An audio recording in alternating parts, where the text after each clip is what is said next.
오늘 제가 드리고 싶은 말씀은요, 지난주보다 더 많이 보실 것 같다는 생각이 들긴 합니다. 5가지 면역력 강화를 위한 건강보조식품. 지난주에는 그냥 음식이었는데 이번에는 건강보조식품. 좀 더 간단하잖아요. 그래서 제가 이걸 고민을 많이 했어요. 이런 거 해야 될까? 백테드는 원리하고 좀 안 맞는 것 같은데. 근데 제가 이 5가지 건강보조식품에 맞는 음식을 제가 다음 주에 또 말씀드리겠습니다. 자, 위스콘신 대학에서요, 위스콘신 의대에서 나온 감염병 전문 베리 폭스 박사는 말하기를 면역 체계를 강화하는 마법 같은 해결책은 없다라고 잘라 말했어요. 면역력은 없다라고 주장하는 사람까지 있다는 거예요. 그래서 면역력을 유지하고 증진하는 데는 잘 먹고 푹 자고 규칙적으로 운동하는 것이 답이다. 이것이 답이긴 한데, 그런데도 불구하고 끊임없이 좋은 음식, 좋은 서플리먼트 등장합니까? 등장하죠. 오늘은 그래서 어쨌든 연구된 것 중에 조금 더 간단하게, 시간도 없고 좀 바쁜 분들에게 좀 도움이 될 만한 5가지를 얘기할게요. 너무 흔한 거죠. 면역력 그러면 1번은 무조건 비타민 C라고 보시면 됩니다. 특별히 감기에 도움이 된다는 얘기는 여러분 많이 들으셨을 거고요. 감기에 드신 분들은 비타민 C를 먹으면 그 기간이 짧아진다는 연구가 많습니다. 그런데 문제는 여기 있어요. 하루에 1g을 드셔야 됩니다. 1g.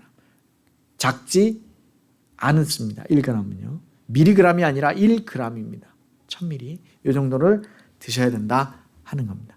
그래서 감기를 앓는 기간이 성인은 8%, 어린이는 14%까지 기간이 줄어듭니다. 면역력에 도움이 된다는 거겠죠? 자, 2번째 비타민 D.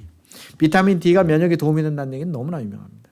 근데 최근에 가장 유명한 연구는요, 코로나 D를 앓는 사람 중에 비타민 D를 줬더니 이걸 덜 심하게 앓아왔다는 거예요. 그러니까 여러분, 겨울에 폐렴 염려되고 코로나 다시 올까 뭐 염려되시면 비타민 D가 충분한 것이 도움이 되겠다. 그런데 하루에 먹는 양을 보통 최근에 나와 있는 비타민 중에 최고로 높은 게 5만 IU 정도가 나옵니다. 굉장히 높은 겁니다. 그 정도도 어떤 사람에게는 구역질이나 구토나 무기력감을 유발할 수가 있습니다.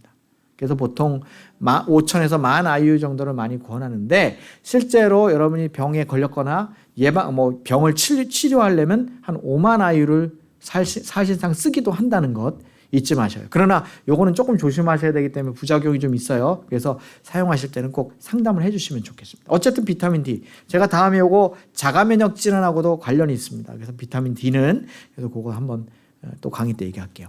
또 비타민 E, 특히 나이가 드신 분들에게 비타민 E가 굉장히 좋다는 연구 결과가 있습니다.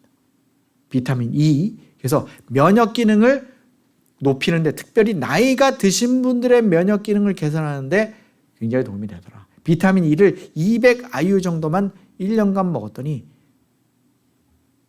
주사 맞는 것보다 낫더라.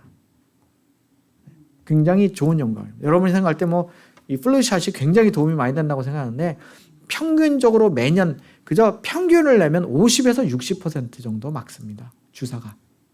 그러니까 그게 모든 것을 다 해결해 주지는 않는다는 거 기억하세요. 비타민 E가 나이 드신 분들에게 굉장히 좋더라.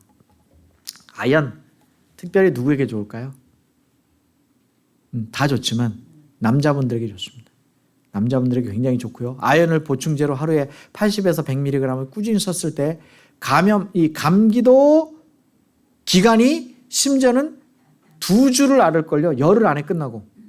굉장히 도움이 많이 되는 겁니다. 그 다음에 또 다른 연구는 나이가 많은 분들은 주로 폐가 안 좋아집니다. 그래서 지금도 보면 콜록콜록 하시고 기침 있는 분 많죠. 아연이 폐에 도움이 많이 되고 폐렴을 많이 낮추고.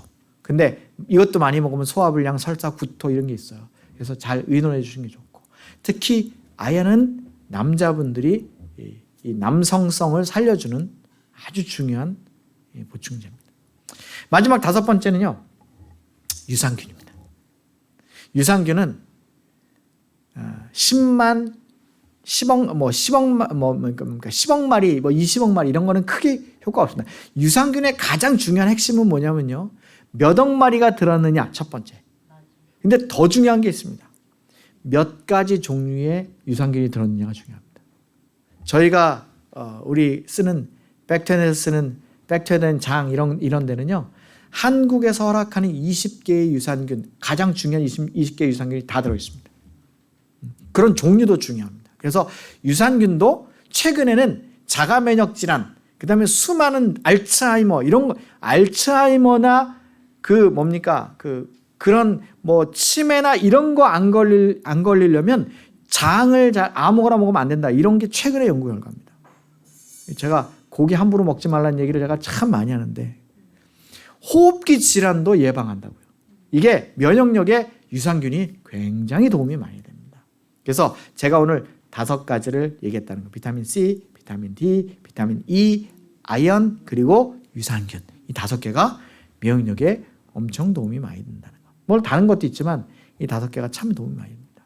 그래서 제가 다음에는 그러면 이렇게 도움이 많이 되는 그런 식품들 그런 데 많이 들었어요. 그래서 그런 것들과 또 제가 또 이렇게 한의학을 공부하고 대체약을 알터너티브 메디신을 꽤 오래 했기 때문에 제가 다음번에는 그러면 여러분이 한국 사람들한테 익숙한 여러분이 주변에 가서 흔히 구할 수 있는 뭐 조제된 것도 있지만 그런 한방 약품 중에는 또 뭐가 있을까?